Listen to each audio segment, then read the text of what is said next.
Welcome to this GT user journey video. Your builder or firm's manager has given you access to GT so that you can sign off snags or defects assigned to you by the builder. This short video will show you how to go about creating your login and using the system.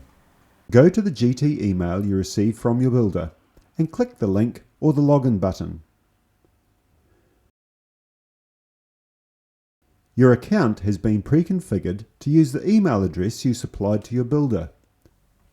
If this email address is not correct, then contact your builder or GT using these contact details. Here you can choose between using a social login, or you can fill in the details to complete the account creation process. After your account is successfully created, you'll be redirected to the GT login page where you can log in using your newly created account details or social login. After logging in, you'll get to the GT homepage. The three primary buttons are Action Snags, Accounts and Log Out. If you are set as an account administrator for your business, then you'll be able to add other logins for your employees, and this will be covered in the last section of the video. To view or complete the snags assigned to your company, click Action Snags, or from the toolbox, select Action Snags. The Snag List page will open. By default, you will see all snags assigned to your company. If you have a large list, then you may wish to filter your snags. You can do this by searching for some specific text or by using the preset filters available to you. Explore these filters at your leisure, but for now let's look at the most commonly used, and that would be status. This is useful for quickly identifying overdue snags. If you need to take a list to site, then you can export a report based on the snags viewable on the screen. Here's a tip for Excel. Excel will open with the columns collapsed. To see all of your data, click on the top left corner of the sheet to select everything. Then hover over the division between columns A and B until you see the double-headed horizontal arrow. Now double-click to expand all of the columns to fit the text. Returning to our snags, when you are ready, click the Complete Snags button for the snags you wish to complete. As an installer, you are not able to modify any snags other than to complete them or upload documents. If the description is detailed, then you can click in the description box to view the entire description. Let us assume that the snags have been dealt with and that you wish to close them. Starting with the garbage gobbler, we click the complete icon and the system displays the complete snag form. Let us imagine that it was an owner's fault and that a teaspoon was stuck in the gobbler and it required removal and resetting of the garbage gobbler. Select Snag Rectified. Then select Owner Fault. Type in how the snag was resolved. Lastly, confirm that the owner has accepted the outcome. If this is not the case, then don't close the snag and contact your builder. Finally, review your selections and click Complete.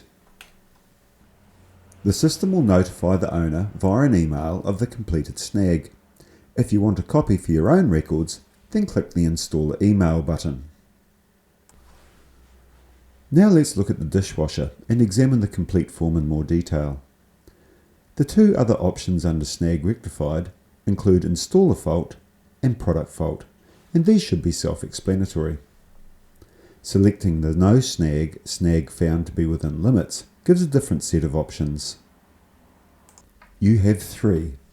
Include the MBIE tolerance guide, and if the snag is within limits as set out in the guide, then selecting this option will include a reference to the appropriate section. If, as in our case, the MBIE tolerance guide doesn't apply, then we can include our own reference. Let us say for our example that the noise was just normal for a dish drawer.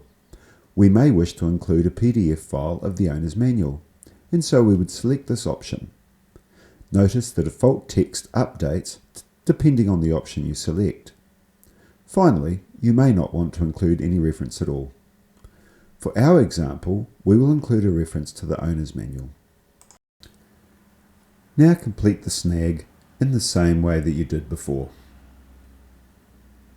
Now let's upload our owner's manual.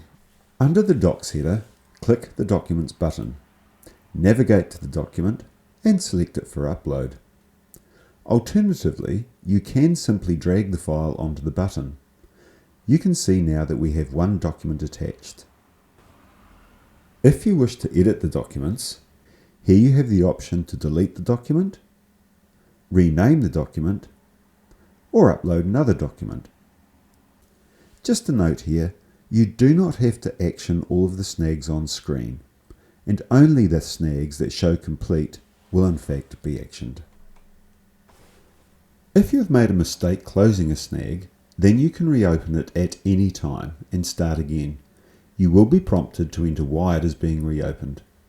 Once opened, you can complete it in the same way that you did before. Once satisfied, review your selections and click Close and Send Emails. Notice that the status is updated to complete. If you are admin, you can add logins for other employees of your business. From the toolbox, select Accounts, or from the home page, select Accounts. The Accounts page lists all of the logins for your firm. If you have admin rights, you will also be able to manage these logins.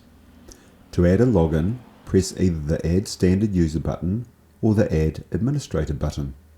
The only difference between the two is that an administrator will have all of the usual access, plus they will also be able to add logins to your firm's account, as shown here. We will add a standard user. You are now prompted to enter a unique email address for this user. If the user already exists in the system, then they will be automatically added and emailed notifying them of their access and no further action is required. If they do not, then you will get a second prompt asking for a cell phone number. This enables the system to inform them by cell phone message that they have a pending login to the system and that they need to action it. Finally, click Create and Send Invite. The system will now send them an email explaining how to enable their login. If an employee has left the firm, then you can remove their access by simply clicking the Remove Account button.